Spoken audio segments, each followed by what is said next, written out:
할렐루야. 하나님의 말씀 출애굽기 33장 16절. 나와 주의 백성이 주의 목전에 은총을 입은 줄을 무엇으로 알리까? 주께서 우리와 함께 행하심으로 나와 주의 백성을 천하 만민 중에 구별하심이 아니니까. 아멘. 오늘 말씀의 제목은 구별하심입니다. 모세는 하나님께 고백하기를 하나님께서 모세와 그의 백성을 하나님의 소유로 구별하셨다고 고백하고 있는 것입니다. 여러분이요, 모세의 말이 맞습니다. 모세와 이스라엘 백성들은 애굽에서 종노릇하던 노예였습니다. 그들의 모든 열심, 그들의 모든 자본, 그들의 모든 재산, 이 모든 것들은 다 애굽의 소유였습니다. 그리고 애굽은 그들의 모든 것들을 착취하고도 계속 그들을 부려먹고 죽을 때까지 고생만 시키던 그런 곳이었습니다. 하나님의 강권적인 능력이 그들을 불쌍히 여기셨습니다. 그래서 10가지 재앙을 사용하시어 모세와 이스라엘 백성들을 애굽에서 탈출시켜 주셨습니다. 그래서 그들은 하나님을 섬기기 위하여 이제 광야로 나오게 된 것이에요. 하나님의 인도하심으로 가나안 땅으로 가기 위한 여정 가운데 서게 된 것입니다.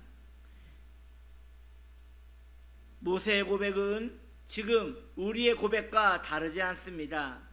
이스라엘 백성들이 애굽에서 종노릇하였던 것처럼 우리도 예전에 사탄에게 종노릇하였던 자였습니다. 사탄의 나라에서 그의 노예로 살고 있는 우리는 매우 불쌍하고 비참한 존재였지만 하나님의 입장에서 보면 우리는 가여운 존재가 아니라 사탄의 하수인밖에 되지 않는 그런 사람이었던 것입니다. 우리는 사탄에게 복종하였고 또한 사탄을 사랑하던 자들이었습니다. 물론 그 결과 우리도 멸망할 것이고 그것도 모르고 계속 충성하는 어리석은 자로 살아가게 될 것이었습니다. 우리는 속아 넘어간 자요, 참으로 불쌍한 자가 된 것입니다. 그런데 여러분, 왜 은혜인 것입니까? 하나님께서 무익한 우리에게 관심을 가지신 것입니다. 하나님께서 지나가도 될 그 자리에서 멈추셔서 고개를 우리에게 향하여 우리에게 은혜를 베풀어 주신 것입니다.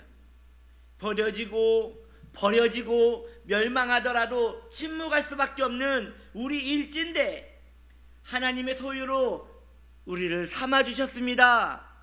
그뿐 아니라 다시 사탄이 우리를 데려가지 못하도록 성령의 인장을 꽝 하고 박으시어 하나님의 소유로 온전하게 구별하게 하신 것입니다. 구별이란 절대자만 할 수 있습니다. 권한이 있어야 구별할 수 있기 때문입니다. 우리 하나님은 모든 권한의 1순위가 되시기에 하나님의 구별은 효력이 있는 것이에요. 사랑하는 성도님들이여, 우리를 그의 백성으로 구별하신 좋으신 하나님을 영원토록 찬양하기를 소망합니다. 그러나 여기에서 한 가지 문제를 제기합니다. 구별되었다면 이제 구별된 자같이 살아가야 할 의무도 있음을 여러분들에게 말씀드리고자 하는 것입니다. 왜냐하면 예전에는 사탄의 종으로 지낼 때 우리는 악하게 살더라도 더 악한 사탄은 그것에 대하여 개의치 않았습니다. 왜입니까? 사탄이 우리를 부르고 사탄이 우리를 그의 소유로 삼았을 때는 사탄의 목적은 우리가 망하는 것이었습니다. 우리가 멸망하는 것이었습니다. 우리가 그의 아비 사탄과 같이 거짓말을 하며 우리가 그의 아비 사탄과 같이 결국 멸망당하며 결국 하나님을 대적하여 비참하게 되는 것, 이것이 사탄의 목적이었습니다. 그러기 위해서는 우리가 악하게 살아야 합니다. 게으르게 살아야 합니다. 못되게 살아가야 합니다. 자기 자신 정욕을 향하여 살아가야 합니다. 사탄은 그것을 기뻐하였어요. 왜냐하면 자신의 뜻과 맞기 때문이었습니다. 그러나 이제 주인이 바뀐 것입니다. 구별된 우리는 하나님의 선하심에 이제 누를 끼치면 안 되는 자가 되었습니다. 우리가 악하게 살면 우리를 구별하신 하나님이 모욕을 당하시는 것이에요.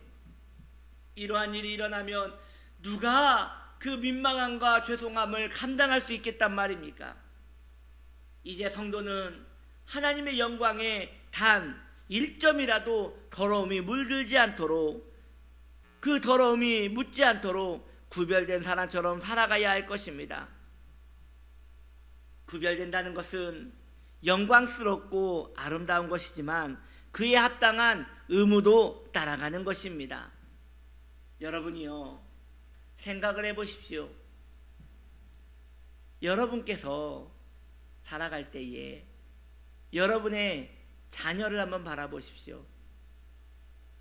자녀를 어린 시절부터 양육하였습니다. 그런데 그 자녀가 삐뚤어지기 시작합니다. 집에도 잘 들어오지 않고요. 그리고 집에서 엄마가 차려준 맛있는 음식은 먹지도 않고 나가서 자기 먹고 싶은 것만 먹겠다고 삼시세끼 과자, 라면, 떡볶이 그런 것들만 먹고 옵니다. 점점 하루하루 아이 얼굴을 보니까 파리해져 갑니다. 얼굴에 이상한 것도 나고요. 또 이상하게 살도 기분 나쁘게 피둥피둥 찌고요. 부모님은 그걸 보고 걱정하는 것이에요. 맞아요. 그 아이는 자녀로 태어났어요. 그런데 자기 마음대로 부모의 마음을 거슬려 계속 밖에서 살고, 먹는 것도 불편하게 먹고, 또 들려오는 소식이 아이가 어디서 물건을 훔쳤다는 소식을 듣습니다. 아이가 어디에서 못된 친구들하고 몰려다닌다는 소리를 듣습니다. 그러면요, 그 집안은 풍지박살이 나는 것입니다. 왜 그런 것입니까? 그의 부모는 죄를 짓지 않았습니다. 그의 부모는 도둑질도 하지 않았고, 그의 부모는 그 아이와 딱히 연결된 것도 없습니다. 그러나 그 아이가 그 집 아이라는 이유만으로 그 부모는 큰 모욕과 상실감에 빠지게 되는 것입니다. 그리고 그 부모는 답답한 마음에 그렇게 고백하지 않겠습니까? 차라리 이 아이가 안 태어났으면 나을 뻔했다. 차라리 이 아이가 우리 집에서 태어나지 않았으면 좋았을 뻔했다라는 그런 괴로움에 넘쳐서 흐르는 말도 나올 것입니다. 그 부모는 그 아이가 태어날 때에 얼마나 기뻤겠습니까? 그 아이에게 먹이고 입히고 살아낼 때에 얼마나 기뻐했겠습니까? 그러나 그 아이가 탈선할 때에 그 부모의 마음은 무너지는 것이에요. 여러분, 우리의 모습도 그런 것입니다. 하나님께서 우리를 보시고 차라리 너를 부르지 않았었다면 좋았을 뻔했다, 그 말을 듣는다면 우리는 얼마나 마음에 상심이 있겠습니까? 그러므로 여러분, 하나님의 부르심에 합당한 자가 되기 위하여 깨어 있으십시오. 이제 우리는 사탄의 종이 아닙니다. 우리는 이제 사탄의 자녀가 아닙니다. 하나님께 구별되었다면 이제 하나님이 기뻐하시는 삶에 합당한 의무 또한 우리에게 부여된 것입니다. 그 의무를 가지고 살아가야 한다는 것이죠. 이러한 감사와 의무를 함께 품고 살아가는 저와 여러분 되시기를 예수님의 이름으로 축복합니다. 기도합니다.